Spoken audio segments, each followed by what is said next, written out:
It feels like just yesterday, Super Bowl commercials were one of the most exciting things to look forward to during the Super Bowl. I mean, I never really cared too much about football, so like a lot of others, I was just excited for the commercials and the halftime shows. There were two main types of AI ads during the Super Bowl. First was the ads that used AI generation, and second were the ones that were promoting AI. This is a piece of advice for these AI companies. No matter how many times you advertise AI, if people are reluctant to adopt it, then that's a sign right there for you. The problem is these companies spend so much money to make the AI and advertise it that they have high hopes that it doesn't become a sunk cost fallacy. So what do? They're gonna keep on advertising it, hoping that people change their minds, hoping that the conditions change. But me and you both know that probably won't ever happen. Usually I enjoy watching the Super Bowl, but I have to say that last night felt very dystopian.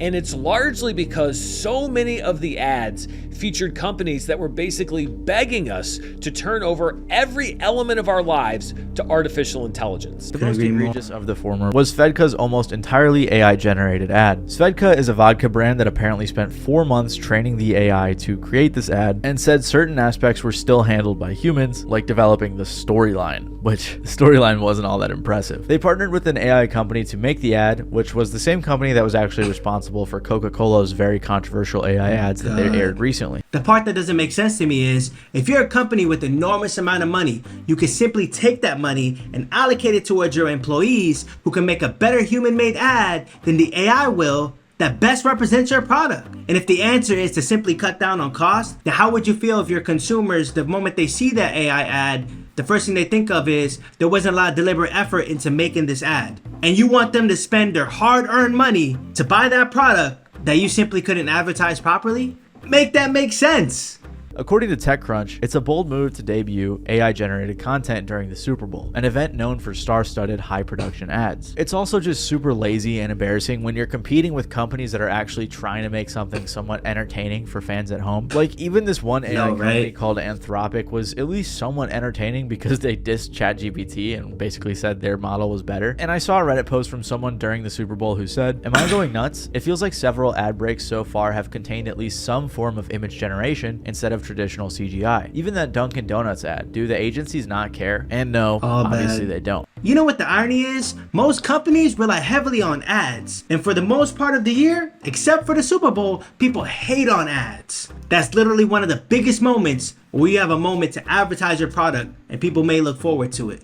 But the problem is you use AI to make those ads and people despise AI. The moment you use AI to make an ad, you're ruining your chances. There were also a bunch of other AI companies that were advertising their products during the Super Bowl, with some being more controversial than others. OpenAI was advertising their products, and honestly this one wasn't all that bad. Google Gemini was showing off that they can generate cool pictures of a kid's new room with his mom. Oh, it's so adorable. But then there was also some rough ones. I can't help but to think that whenever I see an OpenAI ad, a Gemini ad, Claude, whatever, that it's simply a result of a fierce competition amongst these tech corporations. And they can't stand the thought of their competitor gaining an advantage over them. So if OpenAI gets an ad slot in the Super Bowl, Gemini gotta have one too, and as well as Claude. We're just seeing it live. One in particular that I hated was the Alexa Plus ad. Basically the whole ad, Chris Hemsworth is scared of Alexa in his house because she's full on AI. And then throughout the ad, the Alexa Plus keeps trying to kill him in different ways by controlling the smart home's devices like the blinds or the fire. And I personally have an issue with this because I've always enjoyed using Alexa for the smart home stuff, mostly for my lights. And now she's constantly begging me to upgrade her to Alexa Plus and do all the AI stuff. And it is so frustrating that I'm being advertised to in my own home. I might just have to throw it out. Y'all heard what he just said. He said he might have to take his Alexa and throw it out due to the fact of it becoming annoying. But that's something companies do not condone. In fact, they're heavily opposed of it. But this is just the result of a company enforcing features onto a product that the consumer owns that the consumer doesn't want. If I came to you and kept tapping you on your shoulder, you would tell me to stop. If I don't stop, you probably move away. You might even fight me. And if you fight me and beat me and I'm all beat up, it's no one's fault but mine. I should have stopped when you told me to stop. Regardless, the normalization of both AI-generated visuals and AI products in general is getting to a point where it's very frustrating. Pepsi ironically played on this by using the Coke polar bear in their ad, with commenters saying things like, "Pepsi, you're a real one for hiring the Coca-Cola polar bear," after the Coca-Cola company laid him off in favor of AI. It's being forced down our throats everywhere we go. Throughout human history, I can't recall upon a time, from what I know, that a person was annoyed and forced to like something, and they actually ended up liking it. If you know somebody that was annoyed and forced to like something, and they actually ended up liking it, please let me know, because that's damn near impossible. Like no Snapchat, I don't want an AI best friend. No Gmail, I don't need you to summarize all of my emails for me. I'm normal, I can read myself. And no Instagram, I don't want to talk to AI King Von. These things are super obnoxious, and now there's just no way to avoid them. I could make an entire video on every single subject in this video, so the fact that they all culminated and were so prominent at the Super Bowl during the commercials so boldly and blatantly is definitely not a good sign. If I had the power to control this, the first thing I would do is stop adding new features or features in general onto a product that the consumer doesn't want. Stop being annoying. Stop being so persistent trying to get us to use that new feature. If we don't want to use it, just accept the no.